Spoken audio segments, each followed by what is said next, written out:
these guys here, more than any group I've worked with in 32 years of coaching, have really embodied, in terms of staying the course and being a team. These guys were incredible teammates all year. They were so unselfish as a team, and they gave us everything they had. They really did. Every day they came in with a smile on their face, ready to go to work. We learned a lot of tough lessons through some losses and through wins. But, man, I can't say enough how proud I am of this group and what they've been able to do this season. They accomplished a lot. We had guys that came back and were on a mission to accomplish some great things, and we're right on the brink of being right where we wanted to be to close out this season. We'll give Miami a lot of credit. They continued to play, and they played well down the stretch, and they made some plays down the stretch to win the ball game. Okay, Coach, thank you. Questions now? Signal for the microphone and state name and affiliation. Okay, guys, first question on the right aisle. Nick Moore with the San Antonio Express News. Timmy, or for really any of the guys, it felt like maybe the first half of that game was a little more free-flowing, wasn't a lot of whistles. Did you sense maybe the tone of the game change in the second half, just how kind of it ground to a halt with all the stoppages? Yeah, it was calling it tight in the second half, you could say. We was fouling early in the half and put them on the line a little bit late, so that hurt us. Okay, next question here on this left side toward the front. Cedric Golden, Austin American Statesman. Marcus, could you take us through the collision you had at half court with their big guy, and how much did that affect you down the stretch? It was a loose ball saved by Timmy. He threw it back, and I jumped up to get it, and I guess we both jumped. His body hit my body. He kind of kneed me in my quad. He's a big, strong dude, so yeah, it hurt, but I was all right throughout the second half. Okay, again on the front on the left. Thomas Jones, Austin American Statesman. Coach, you're up 10 with about 9 to go. What, a couple of things would you point at that kind of led to Miami's run? Well, Miami's really started trying to get downhill. They just started kind of putting their heads down, going one-on-one a little bit, trying to spread us out, and really did a good job of getting into the paint and getting to the foul line. I mean, they made 28 free throws, we had to give them 32 foul shots. So they did a good job of really, attacking the paint. Okay, left in the middle. For Brock and Timmy, it's been 20 minutes since that game ended. How much of the past 3-4 months have y'all gone on over in your head these past 10-20 minutes, and how emotional was seeing this season ended that included so many kind of ups and downs? Brock, we'll start with you. It was very upsetting. This team dealt with a lot of trials and tribulations, but it's just the family that we are. You want to keep playing with your brothers for as long as possible, and unfortunately there's only one happy team at the end of it. Wish the game would have went differently, but just a lot of emotions. For me, it just hurts for the brothers next to me, that I'm not playing with them no more. That hurts.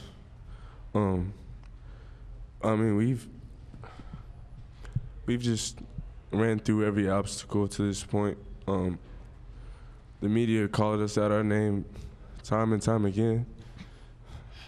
Talking crazy on Texas because we Texas. And we just wanted to represent the right way. And it just hurts that we can't play with each other no more, and we really grinded.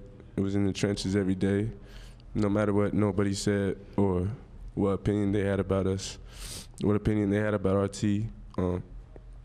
We just went to work and put our heads down. So that's what hurts for me, is just not playing with my brothers, but that's it for me.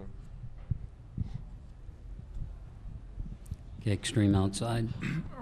Rodney, those last couple minutes, a couple questionable calls or calls that people have been talking about for a long time. What was your viewpoint on how some of those decisions maybe really affected those final couple minutes for your team? Again, I thought it was a well-played game. Again, you know, they do a great job of crashing the glass. We do a great job of trying to defend those guys in terms of rebounds. I don't know. I thought it was a clean block out. I mean, clearly over our back. But, you know, at the end of the day, it's not the one or two deciding calls that decides the outcome. You know, you still have to play through some of the adversity as you're working through games. But you know, it's a little harder when it's at the end of the game. Okay, toward the front on the left. Brock, you're coming back next year. The two guys to your left aren't. What did you learn the most this year from those two guys, and you know, CB and the other seniors that won't be here next year?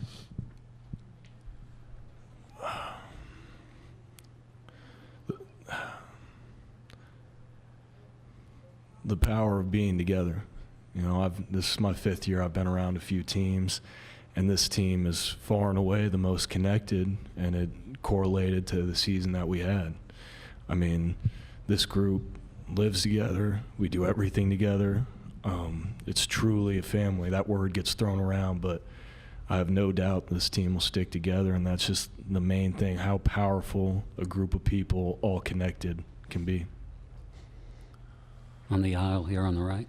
Yeah, Rodney, you know, you said you've coached a lot of really incredible teams over your 32 years, but when you look back on it, you know, what will be the lasting memory? What will stand out about this group in particular? I think just the way this group handled adversity. You know, they were probably the most challenged team of any team in the country this season, and you know, they just stayed the course every single day. You know, we stayed in the top 10 all year long, and it's a testament to these guys and their chemistry that they had all season long and playing for one another. They were truly a team. It wasn't about one guy, you know, trying to be, you know, one-man show. Any different night, we could have had a guy lead us in scoring. Guys, you know, played incredible defense for a better part of the whole year, and they just embodied everything about a team on and off the court. And that's the thing I'm most proud of, how they carried themselves. They carried themselves with a lot of class off the court and a lot of class on the court. We didn't have any issues this year off the court in terms of guys staying the course and really, you know, having laser focus on trying to achieve a common goal as a team, and that was to try to win a national championship. Have about 4 minutes to go in this time frame. Next question will be here on the front. Yes, Rodney, the guys have talked about how you've taught them so much about togetherness, team chemistry, brotherhood. What have they taught you in this your first year as a coach? And invariably the talk will turn to whether or not you get the full-time gig. Will that be in your thoughts the next couple of days? Well, Cedric, I think what this group has really taught me is, you know, again, you know, like I told these guys, in the game of life, there's going to be a lot of times you get knocked down on the mat or you have to fight through some form of adversity. These guys really stayed the course the entire time. Their leadership, these three guys up here's leadership, they kept this ship together all year long. When, you know, it was a player-driven, the best teams to coach are player-driven teams. This is a player-driven team. I mean, we were just along for the ride in terms of trying to put the guys in the right position every day in every game, but they were player-driven in terms of really leading this team and, you know, helping the young guys blend in and do what they needed to do and share their experience with those guys. That's what I learned most about this group in terms of just embodying that leadership and that ownership and investment in the program and wanting to be as good as we could be this season. Let's move toward the back on the right. Coach Terry, Sam Lance with Zags blog. I've talked to a lot of your players, and they have told me about some of your sayings. You got meat and potatoes, you got laser focus, another one, start in the morning with a great day to be alive. Can you just talk about some of those things and comment on how that kind of brought this team together? Well, I think you try to set the tone with the guys in terms of how hard we needed to work to try to achieve the goals we wanted to achieve for this season. And when the time came for us to really have to get some really good quality work in on a particular day, you know, we used that as a meat and potato days. Guys knew they had to bring their hard hats and we really needed to work really hard that day to get better. We talked about laser focus the day before the game. I think it's really important that guys lock into the details and they have a really good cerebral understanding of what we're trying to get done offensively and defensively. And guys were really bought into that in terms of understanding. Today's a laser focus day. We have to be really sharp with what we're doing, and we've got to be spot on with the details. Great day to be alive.